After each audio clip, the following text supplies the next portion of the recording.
Hello and welcome back to the Canaries Chat channel.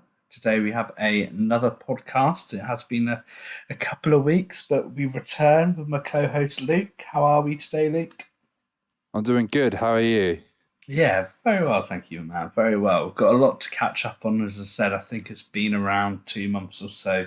A lot of things keeping us away from the pod, unfortunately, but we've been smashing out the vlogs. But we have a lot to catch up on, and obviously it's transfer window season. How are we feeling in so far? Well, in the last 2 months or so that's been. What are your thoughts, kind of at a high level, Luke, before we get into it on what's happened? Um, well, it's been a it's been an up down couple of months, I'd say, hasn't it? It's not been all smooth sailing. But I guess we'll talk about it more in a bit. Yeah, no, I think that's absolutely fair. It's been very, very up down, but that is the way of football. That is the life of a football fan.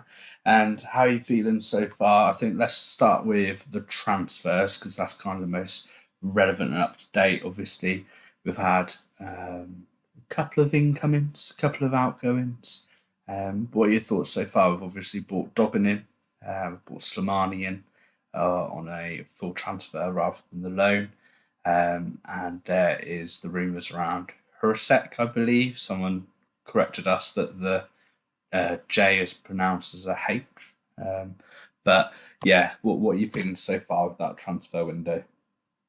Yeah, I'm relatively happy. I think you can kind of see the direction that we're kind of going in as a club, kind of getting rid of the kind of old dead wood as such that was in the team, and bringing in the younger kind of players, and that does fit that Thorpe style that Napa said right at the start that he does like to play youth and does have trust in that youth.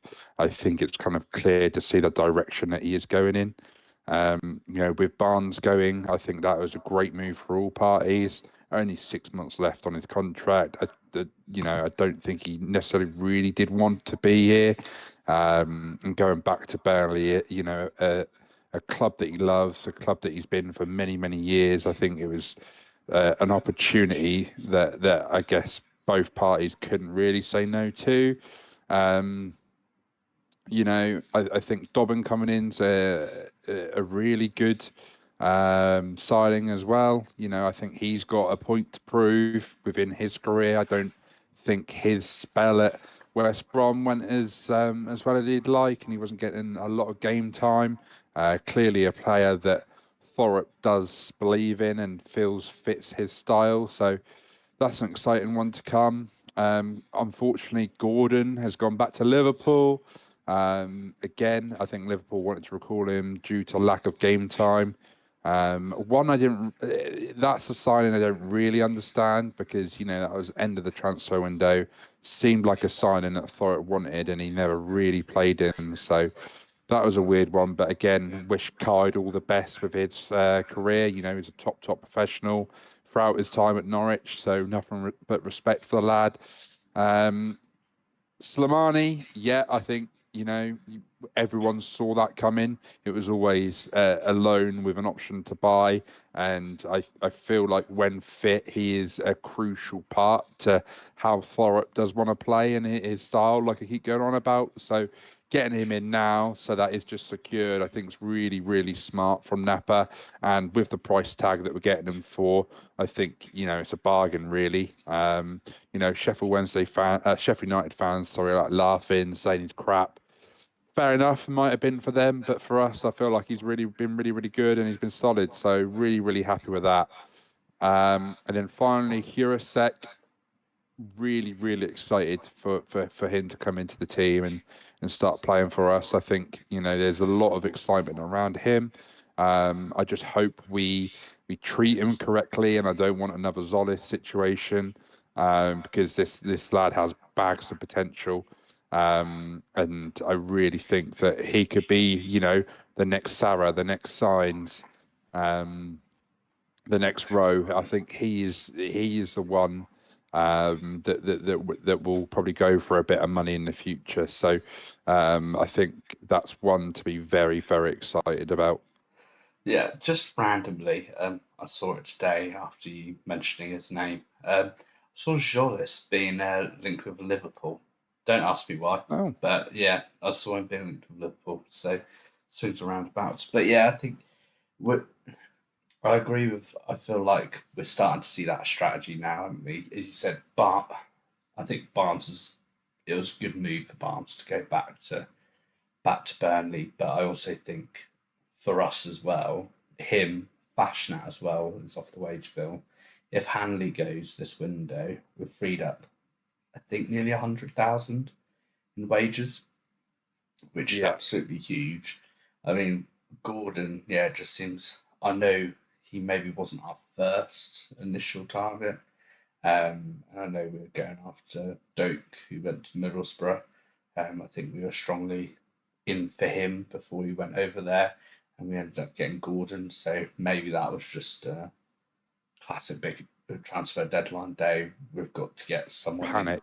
Yeah. yeah, and got Gordon in. To be honest, he got a lot of stick, but I actually think in some games he showed a bit of a bright spark in I places. don't.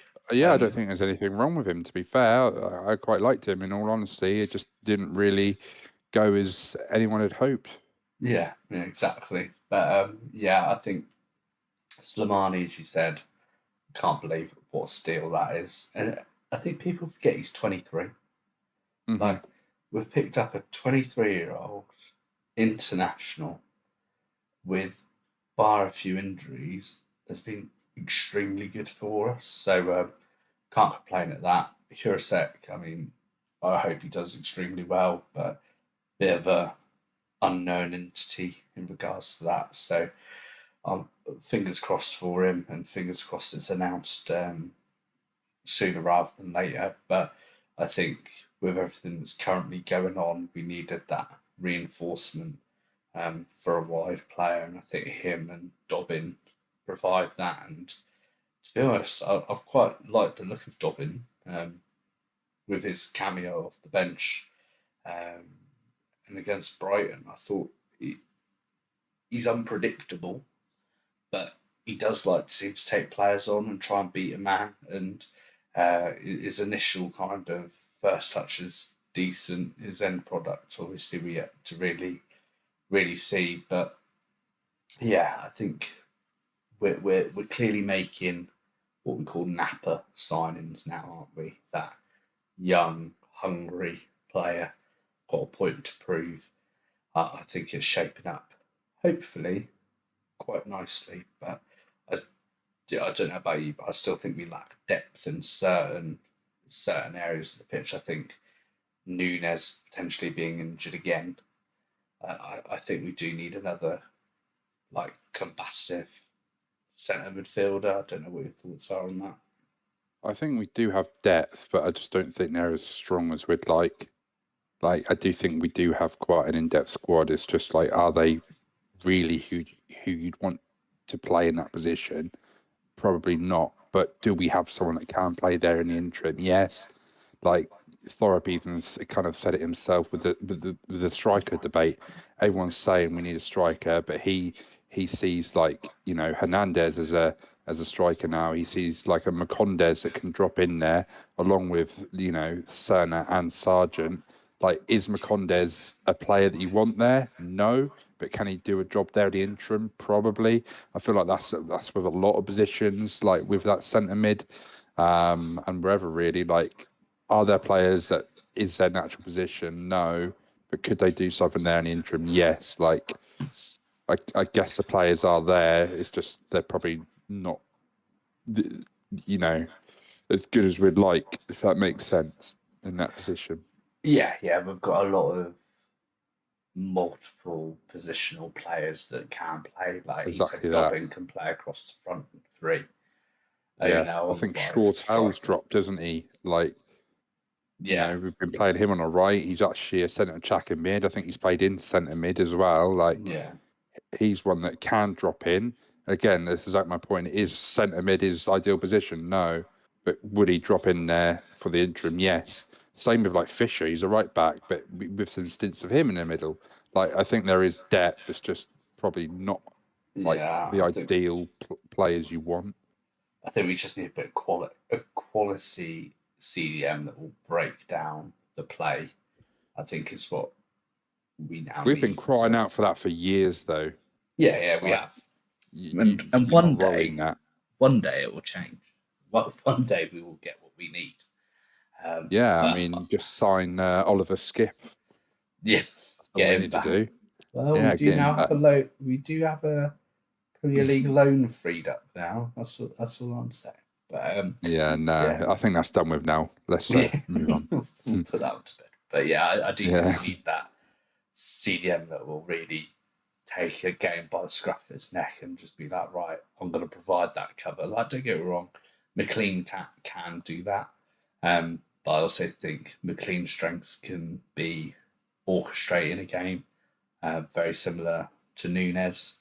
I don't think either of their strengths is that hard man midfield getting stuck into mm, everyone. I think they're both very technically gifted players who will also give 100%. So naturally, they do have instances of those hard challenges, those tracking back. But it would just be nice to see someone that's one job is to be the kind of destroyer in midfield to break things up. But equally, that might be what Thorup thinks we don't need. Maybe Thorup wants ball playing centre midfielders that control the game, so they're in control so much that we don't need a combative centre midfielder to win the ball back because we always have the ball.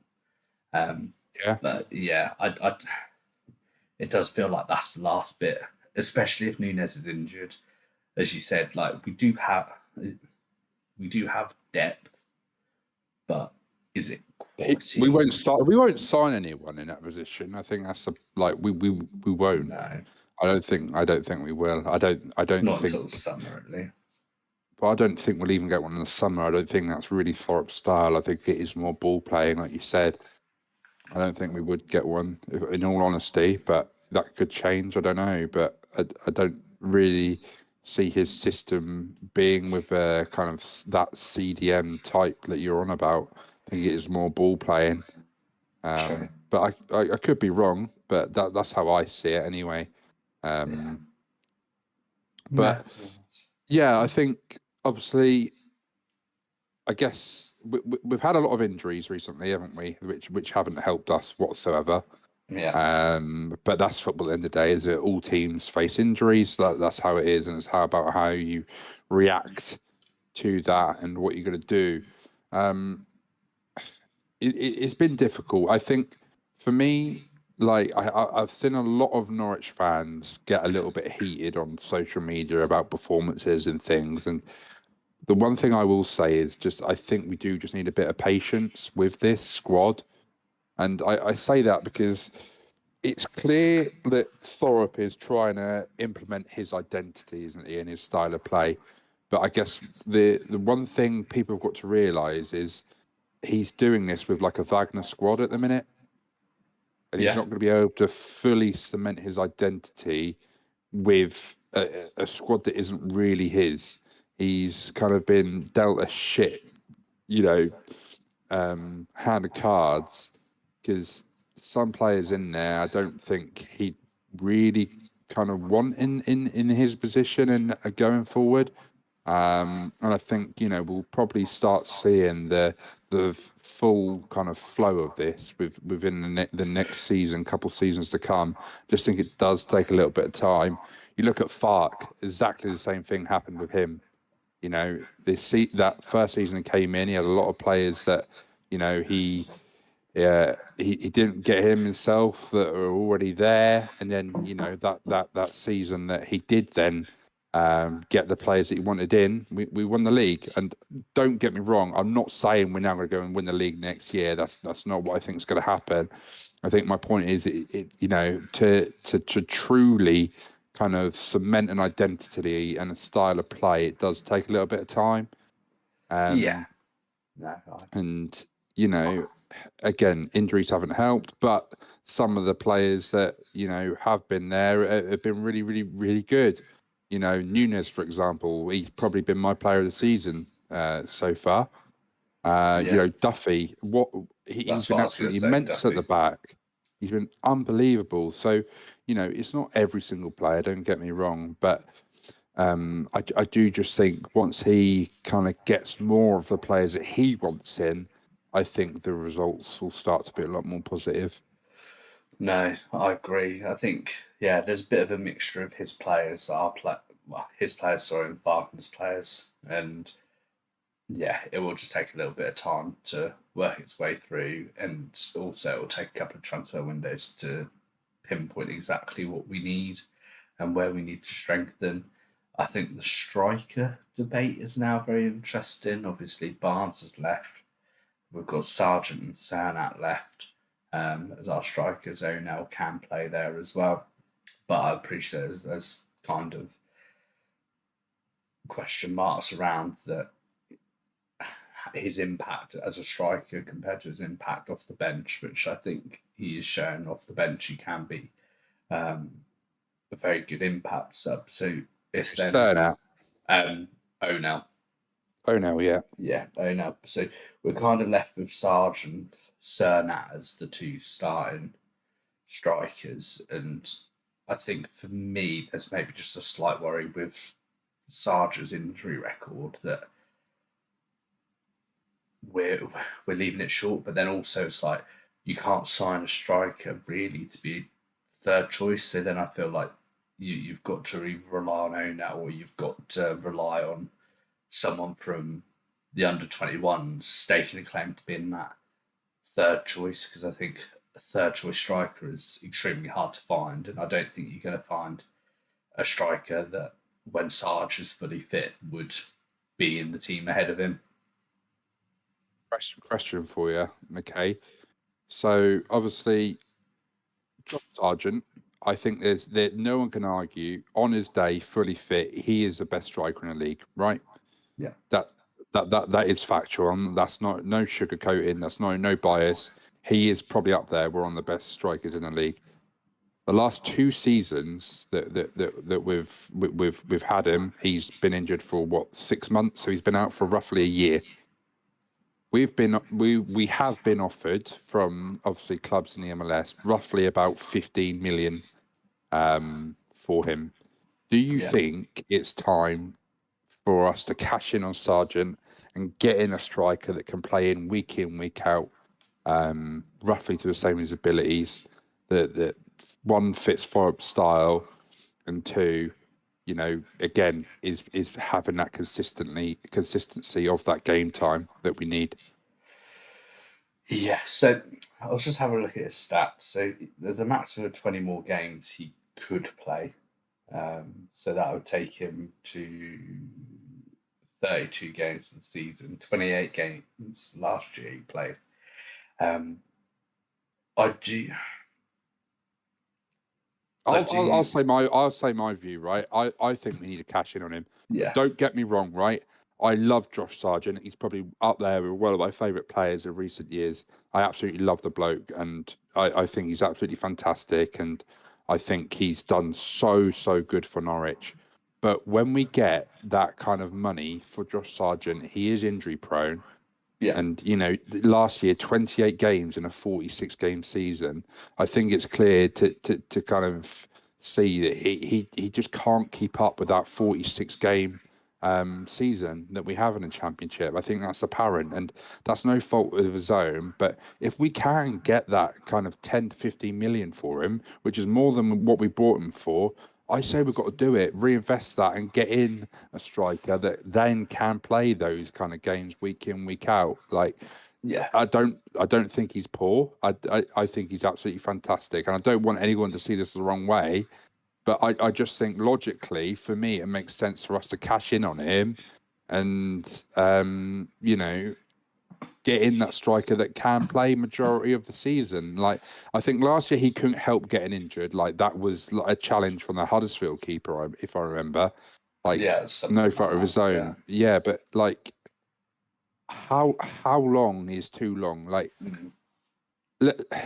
I just worry because I think this season, before Sargent got injured, we were in a really good rhythm as a team.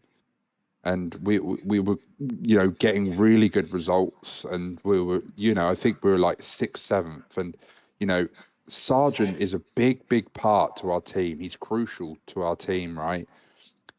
I don't think we can keep going on and like keep on having this, oh, okay, we'll get a good runs. Oh, well, we're missing Sargent for 2-3 months. Like, it just Yeah, completely stops that flow and stops that momentum, and it is a big loss. And like I said, how long is like too long for that to keep happening? Like, no, there's agreed. got to be an endpoint somewhere, isn't it? And he's got a contract till 2028, I believe, isn't he? Like, there are going to be clubs that want him, and no doubt, I think he would probably, like a move back to America, back to his home country, less game time there, less on his body, you know, on a good wage, closer to home. And if we get that 10, 15 million that, was rumored that was offered for him in the summer, to me, that's a no-brainer. No, I definitely agree. Like, especially around the 15 million mark. My worry is always, is the grass greener if we sign someone else?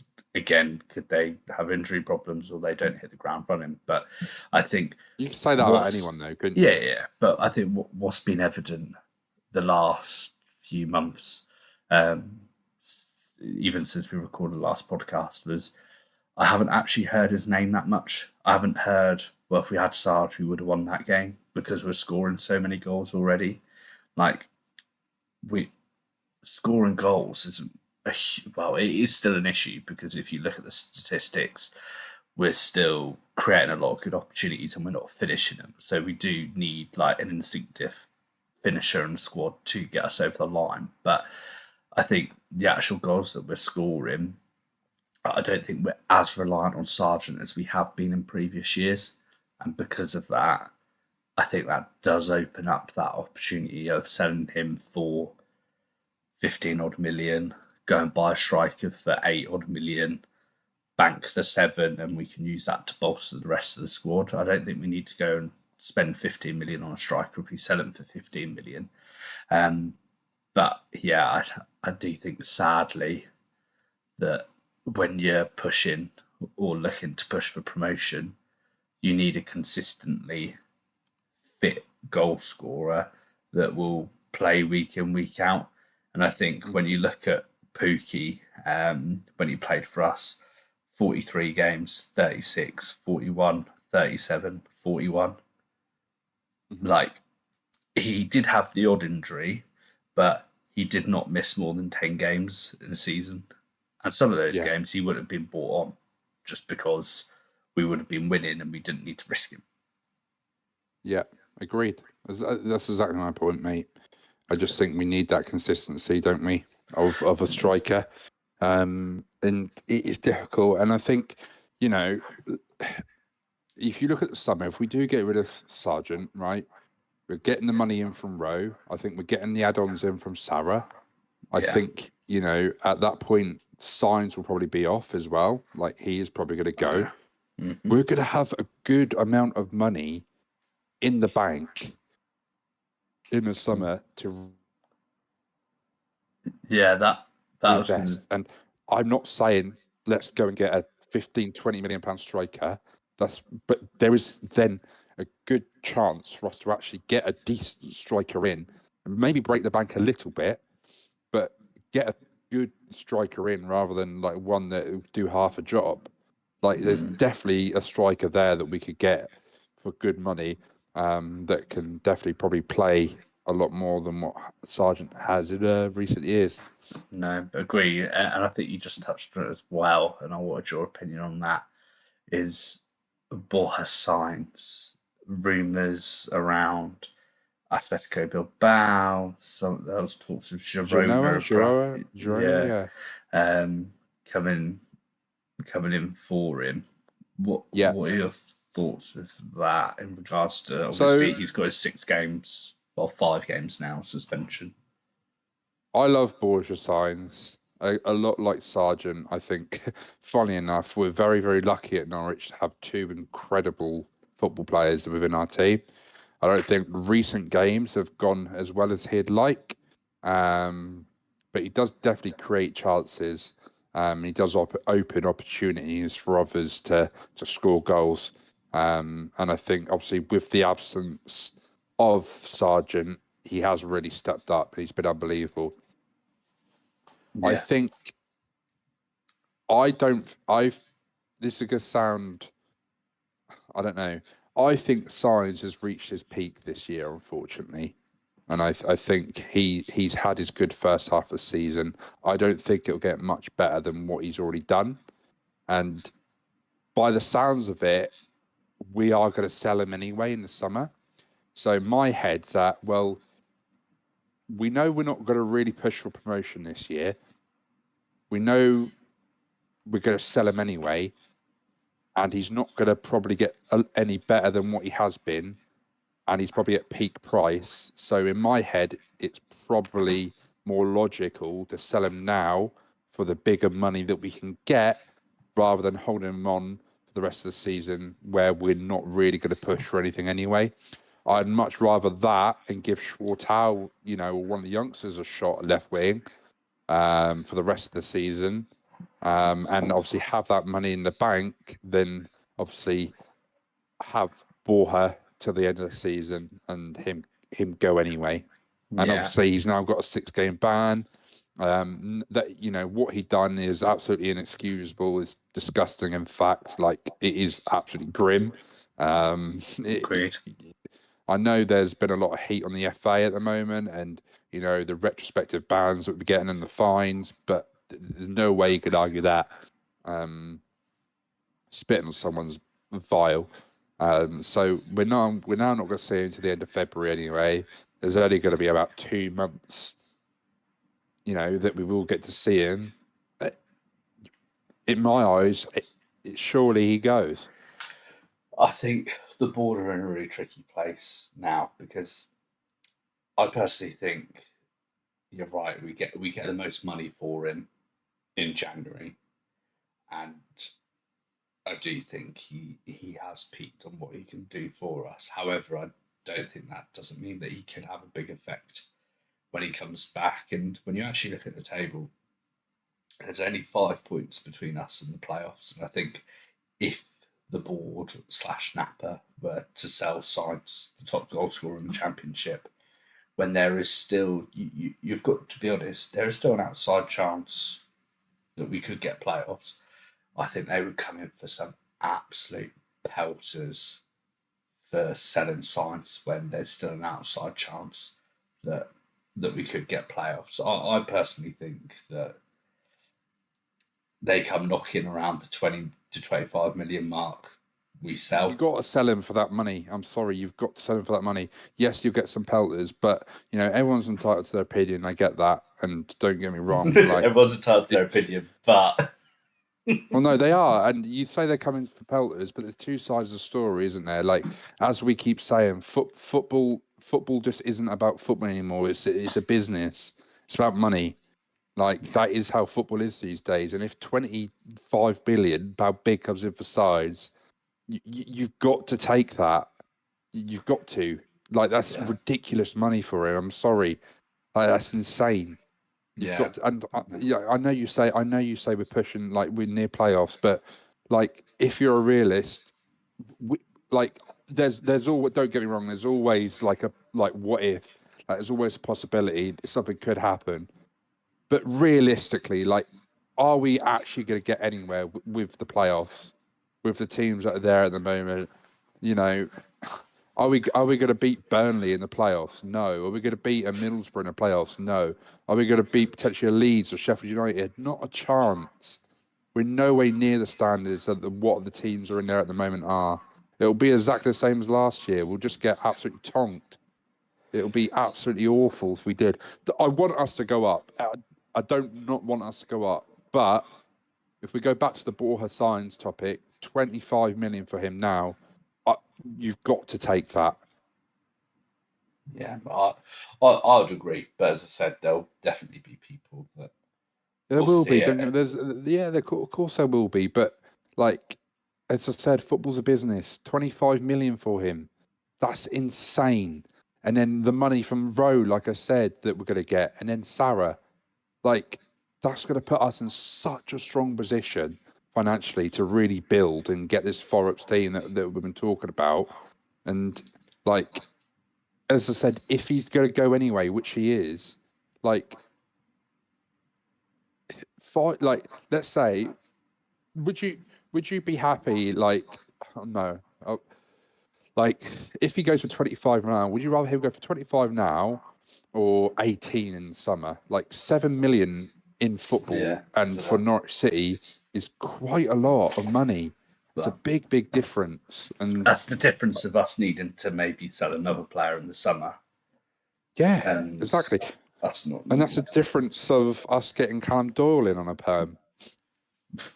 Bold, very bold. I also, just on that, I genuinely think that's going to happen. By the way, Is that but you also genuinely thought Rowe and Sarah would be here at the end of the transfer window. yeah. So, but we'll take that with a pinch of salt, shall That tells you how I think it's actually going to go. we? We'll see. Yeah, but I think we just got to sell him. And like I said, if this is a good season, I know everyone keeps saying it, it's getting a bit boring, but the transition season that we're in, apparently, if that is truly the case, and we're not too worried about whether we go up or if we're just happy finishing 9th, 10th, just play the youngsters for the rest of the season. Play Cernats week in, week out, help him grow. Play Shortau week in, week out, help him grow. Because there's two very good footballers there. Yeah. And they need game time. I love the both of them. So Especially if we get 25 million in and then play Shortau or Cernats every week, they're just going to be even stronger next year. We've got money in the bank. We're going to be in such a good position financially. We're aware the owners have obviously taken more of a sharehold within the club, and that they've paid all our debt off. Like, that's a lot of money. And if, again, you're entitled to your opinion, but my opinion is that we should sell him. No, I tend to agree, and I think if it's that 25 million, we'd be. We're never like I feel like this happened with Max Aarons, right? Like we kept hold of him for way too long. Like and Campbell and these other youngsters that we had where big money came in for them, but we were just so reluctant to get rid of them for some reason. Like we just get rid of them. Like in the nicest way possible. I'd love Sainz to stay. Like, but can you see him signing another 5-year contract at Norwich and committing his future? No, because loyalty means nothing in football these days. It's not how it is anymore, unfortunately. Like, Sainz has no connections to Norwich whatsoever. He's here to progress as a football player. He's here to probably play Champions League football and potentially get into the Spain squad. Like, that's probably what his ultimate goal is in life, and to play European football. Like, that's what he wants to do. And unfortunately, is he going to do that by playing for Norwich? No, he's not. Like that is just how football is, unfortunately. Like, there are bigger and better things for him elsewhere. Same with Sarah. Like, I would bloody love Sarah to say he's been my favourite Norwich player for the last probably 5-10 years. But would have that been right for his progression with his career? Like, he's doing absolutely insane at Galatasaray, and they're even saying that they got a steal for him, and there's rumours of him getting called up for the Brazil squad. Like, would he have ever been called up for Brazil at Norwich? No. Like, and the same things with Sainz. For his career, he a lot of these players have to move, and unfortunately, like a club like Norwich, people use clubs like Norwich as an opportunity and as a stepping stone to progress to bigger things. That's just how it is. Unfortunately, we're not big. That's not us. If we were a cemented Premier League team like Bournemouth, like Brighton, like Nottingham Forest, different story. But Norwich have never been that team for the last 30 years. Yeah, true. And to be honest, I don't buy into this. We're a selling club. Like, we're the only like literally the only teams that aren't selling clubs are the ones at the top of the food chain. Your Man Cities, your Liverpools, your Real Madrids.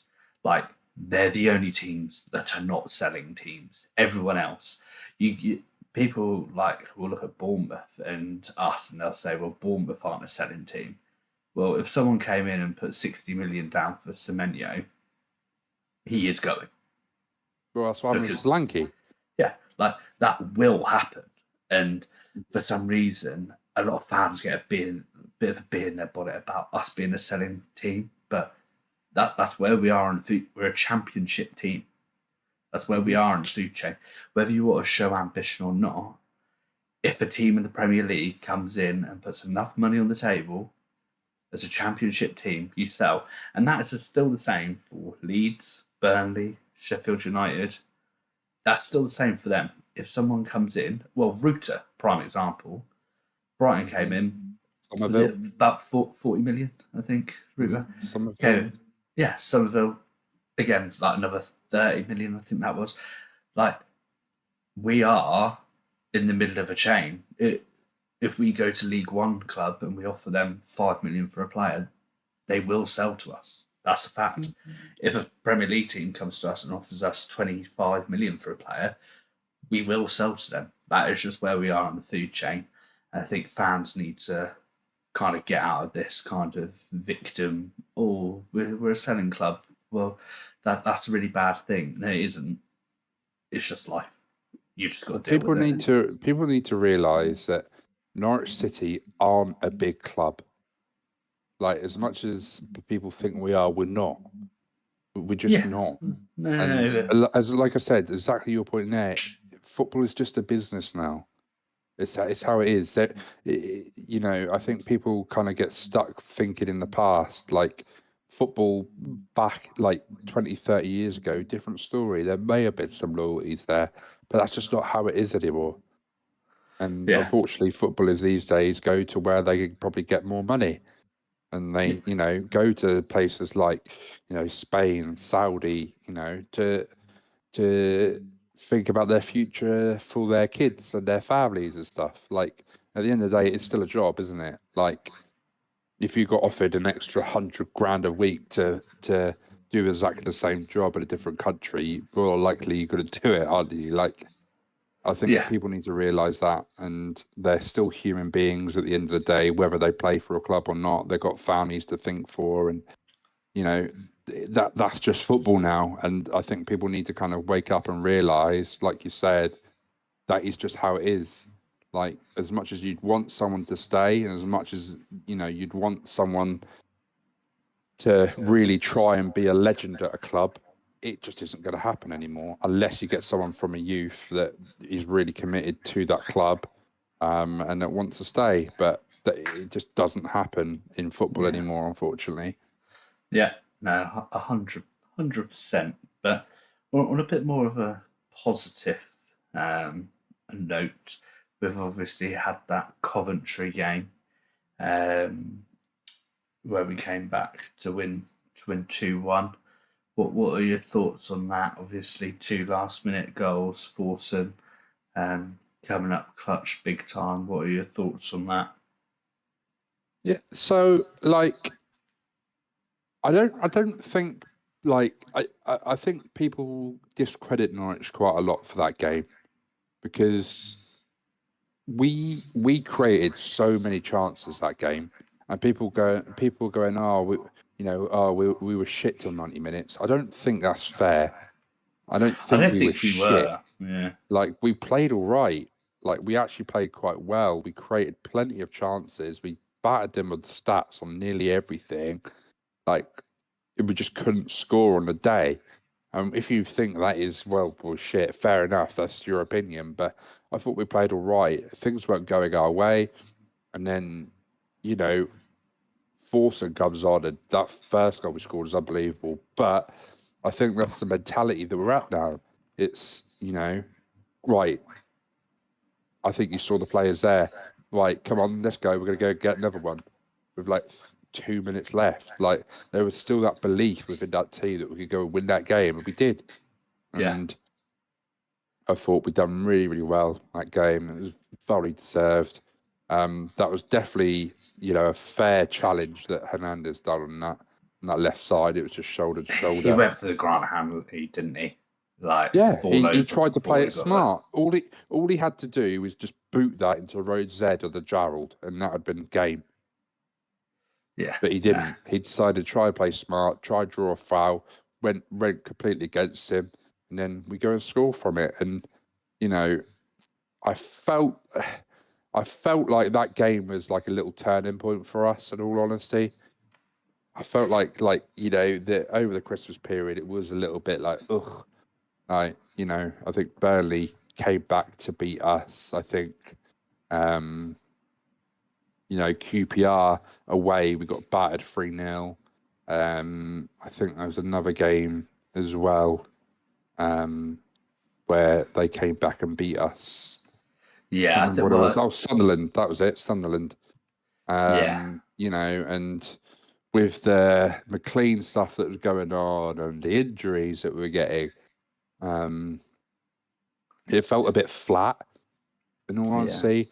But we then got to had that. We then had the Luton game where Nunes scored as well the week before. I think that kind of has brought the belief back within the fans that we could really do something good. Don't yeah, get me wrong. I think it's weird because I do think that a fully strength Norwich team is more than capable of pushing for playoffs, but I don't think we're quite ready for it. I think that's a different story. yeah. Um, No, I get but that. I think we're more than capable of doing that. Um, I just, yeah, I don't know. It's weird because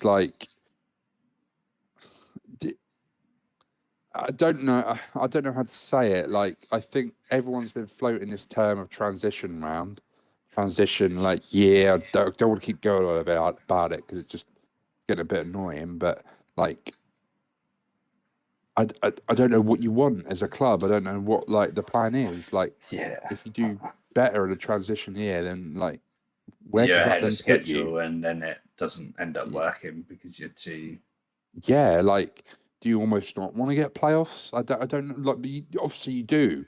Like, like you don't not want to try and go up a league. You'd always want to try and like get a promotion, but like, does that then kind of bite you in the ass a little bit if you are ahead of like your plan? Like, does that then like mess up like I don't know the strategy? It's weird because like it seems like we're good enough to push, but we're almost like not ready. So Yeah, it's really weird. okay, I get that, and yeah, I know people jump on this, don't like calling it a transition period and things like that, but I don't know. I just don't really. We're changing our philosophy so much. I don't know what people are expecting. Like, are they expecting it just to click straight away, or are they expecting us just to be shit? Because at the moment, we've flip flopped, haven't we? Like, some amazing games, some really poor games. And to me, that's what I expected this season, us to Hmm. finish around 10th with some really Yeah. good performances, some not so good performances. But I don't know. I don't know if we maybe had a taste of the good life a little bit at the start. So like Watford, Hull, and games like that, and people were maybe a little bit like, oh wow, well we smashed four past Watford, we smashed four past Hull. Like, I'm expecting this kind of performance every week, and naturally that was never going to happen. You can't sustain that. Um, Yeah. so I do think, as much as people hate it, we are in a transition period. We've just got to be patient. I mean, I think if we're in floating around 12th Christmas time, I think potentially there'll be questions to be answered. But I think if we finish relatively solid mid table and we can see the progression, we can see the play styles, and actually we maybe just haven't had the players at the right points in the season to make it stick, I think that's okay. But you've still got to carry on seeing the progression to next year. And then if it starts to stall, that's when questions are asked. But I don't know. I just think people are very quick to jump on managers or sporting directors' backs when a couple of results go the wrong way. Agreed. The stuff that I'm seeing at the moment that annoys me a little bit is people going, well, it's no different to Wagner. Yeah, but Like, it so clearly is. it clearly is. It's completely different to Wagner. The way that we play is completely different. Just because we're not there in the table doesn't mean that it's better in any way. Like, we were really lucky last season. I think that we just somehow had an absolutely unreal second part of that season. Yeah, yeah, That first half of the season under Wagner last year was shit. It was really, really dark days and people were calling for his head. yeah, Like, we did manage to turn it around in the second part. Great. But, you know, same thing can be said for Forest. We haven't lost yet this year. yeah, yeah. We're on a good little winning streak. Yeah, won 3 out of the last 4. Like we're in a don't get me wrong, we've got some very hard fixtures coming up, but you get out of the Sheffield and Leeds with a couple of points, you absolutely take that, and then you keep that momentum going. Like we've Hmm. got they're 2 very very hard away games. Like again, we can't be naive. Like, if we get a thumping in one of those games, it is what it is. Hmm. In my opinion. Agreed. Like, I obviously don't want that to happen, but if we get thumped in one of them and we turn out pretty well in the other one, that's fine. We move on to the next game. I think you've just got to stay measured. Like, we're not going down, right? And realistically, the playoffs, yes, they're in kind of reach, but realistically, probably won't happen. So if we get pumped one game, but we go and get a result the other, like that's life. That keeps you in the same position. You're not going to go up or down really in the league. You're going to stay in the same 3 or 4 positions if that's what happens week in week out. Which hopefully it won't. But when you've got a difficult run of fixtures like we do have, like we've got Sheffield and then Leeds away, Swansea at home who aren't doing too bad, Watford away. I mean, you could get a world class Watford, you could get a terrible Watford. Um, Derby at home, Preston at home, Hull away, Stoke at home, Blackburn away. Like there's some tricky fixtures in there, and we do want to see that consistency shine through. But at the end of the day, I just don't think we will with one the players that we've got available and two the brand of football that we're trying to play. So I think it's just patience and then let Thorpe and Napper do what they need to do, in my opinion. Yeah, I think it's funny because I think a lot of fans would rather we've done so well at home and there was this like long unbeaten record at home. People wanted to protect that and like they really like held on to that for some reason.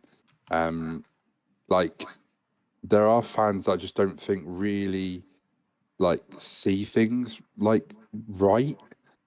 Like, I think to some fans, like a draw against um Sheffield United and Leeds each is really good, like Oh yeah, definitely. 1 point each. But I think logically, you should, and literally mathematically, you take 3 points against Sheffield United and get battered against Leeds.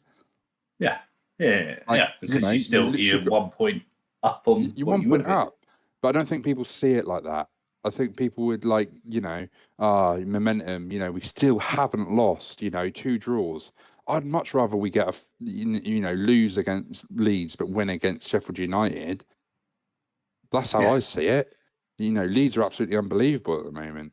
Like yeah, they're probably going to go up. Don't get me wrong, but like I just think we hold on to these weird little we're unbeaten records too much. Like you've got to lose in football. It's how it is.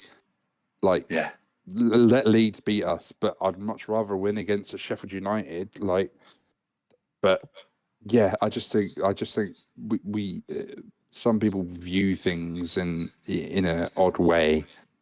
But that's just my personal view anyway. Obviously, you're happy to disagree with that, but that's how I see it. Like you're obviously gonna much rather 3 points over two, aren't you? Like Yeah, I would anyway. Especially again in this kind of season, like a battering doesn't really overly stop momentum because we don't have a lot of momentum to start with. We're very much a patchy spell team at the moment. So getting thumped isn't going to stop momentum because we don't really have any momentum to stop. on that, I have we actually been thumped this year? I know Brighton FA Cup 4-0, but have we actually been thumped in the league? Like, let me have a look. I mean, there's obviously been terrible performances. there's not been great performances, but is there a game where we've lost by more than 3 goals? QPR was 3 now. Yeah, QPR's our biggest loss. 3-0. Yeah, you've got Oxford 2 now. Sheffield Wednesday and Bristol 2 now. We haven't been Now on our the end of the biggest defeat. proper like Hiding. 5-0 A hiding, have we? Plymouth away last year. Hmm. Brings back bad memories. But yeah, I think we've just got to be patient with it. Tricky fixtures. What is you're going Sheffield United, I believe? Yeah, and I will be vlogging it. Love that. Love that. What is your prediction for the Sheffield United game? I really don't know with Norwich at the minute. It's so strange. Like we've been talking about, we've been so up and down. Like you just don't know what Norwich you're gonna get. And I think our season is just like any other Norwich season. Like we do good against the good teams. We don't pick up the points against the teams that are nearer the bottom. Like don't get me wrong. I think that QPR win that they got was the start of something for them. They've actually flown up table. Could say the same about Sheffield Wednesday as well. Like when they got against us, they're now level with us roughly in the table as well. Like True. they were at the bottom at the time, but fair play to them. They're now absolutely flying and doing really well. And the games against us are probably the start of that good run. But you look at teams like Oxford near the bottom. You got Cardiff that we lost to. Portsmouth that we drew 0-0 to, like you would expect us to win them kind of games, but we just Yeah. don't. And it's just so odd. Like we thump a Watford that are in the playoffs at the minute 4-1 at home, and some other teams that are up there as well have been doing well against. So I genuinely don't know. I think it could be a draw, or a Sheffield United win. They're really good at home, if I remember correctly. I think their keeper that they signed from Plymouth had kept a clean sheet up until the new year, and they hadn't actually conceded with him in goal. They have now, but I don't think they had for a long while near the time. That obviously Sheffield United and Burnley and that have come down from the Prem, and Sheffield United have spent a lot of money, haven't they, this year? And they've got a hell of a squad. Yeah. So on paper, they should be beating us, especially with how our away form is at the moment as well. Yeah, that's the scary thing, isn't it? Our away form is just But complete mismatch to home. Yeah, great Sargent's back, but we've not got Sainz, who's been a big player for us this year. And I think this is going to be the first game, other than that Brighton game where he did change a few bits up, that we're going to see without Sainz. So, what impact is that going to have on us? I don't know. Unfortunately, I'm going to go for a 2-0 Sheffield United win. Yeah, well, I'm sure you'll have a great time vlogging that. Yeah. And what are your Leeds predictions before? Because we won't get another pod probably between then and 3-1 Leeds. 3-1 Leeds. They're not. They're just unbelievable at the minute. Is it bad? I normally back us though when we go to Leeds. and it's just purely because of Mario Vrancic. What, you backed us last year then in the playoff semis? No, I remember watching that game whilst I was on holiday in Florida, and thinking, yeah, this was not worth the time out of the family holiday to watch that great result. So Yeah. yeah, the less said about that, the better. But I'm going to go with a 1-1 Sheffield United game, and I think I'm going to go against exactly what I've just said and say we lose 3-1 to Leeds. That's what I'm going with. But it's what it is at the end of the day. So, but as Luke said, he will be vlogging it. So make sure you go to Canaries Chat on YouTube, like and subscribe if you're listening on Spotify. Obviously, make sure you follow. If you're watching on YouTube, make sure you like and subscribe as well from this podcast. We will be getting back on these, doing these more regularly. We are also going to hopefully do these as a proper video format with us doing kind of face cams, but we tried that today and my laptop's too old that it could not record as well as do a webcam. So it is what it is. We will be working on that though. But is there anything else from yourself, Luke, for today? Just think, exciting time with Jurasek coming in. Whenever he does come in, still waiting for that to be announced. But from my understanding, the medical and all the media side of things are done. It's just waiting for that announcement. So, yeah, that's going to be an exciting thing to look forward to. I don't know. It's just like a meh season, isn't it? Like it's been good recently. You have dark times with football, and kind of weaker periods, but I feel like we are back on the up a little bit at the moment and got some good momentum. And if we can get some good results against these big clubs at the minute, I think the momentum will really start to sway our way. And yeah, just think with some of the signings we get and some of the outgoings, it's looking good. But yeah, like Chris said, I'll be vlogging on Saturday. And if you have any recommendations for the vlogs or any videos that we do or any video ideas that you'd like me and Chris to do, please let us know in the comments. We'd love to see them, and would also, I guess, like people to comment who they'd like to see as like a guest pod, and if they'd like us to have more guests on potentially to speak about bits. Yeah, absolutely. So yeah, make sure you leave your comments down below. Follow us on Instagram, TikTok, X is Canaries Chat on all of those, and on X it just has 2 T's at the end. But if there's nothing else from yourself, Luke, I hope everyone has a very enjoyable evening. And as I said, make sure to like and subscribe, and we will see you on the next vlog on Saturday. See you then.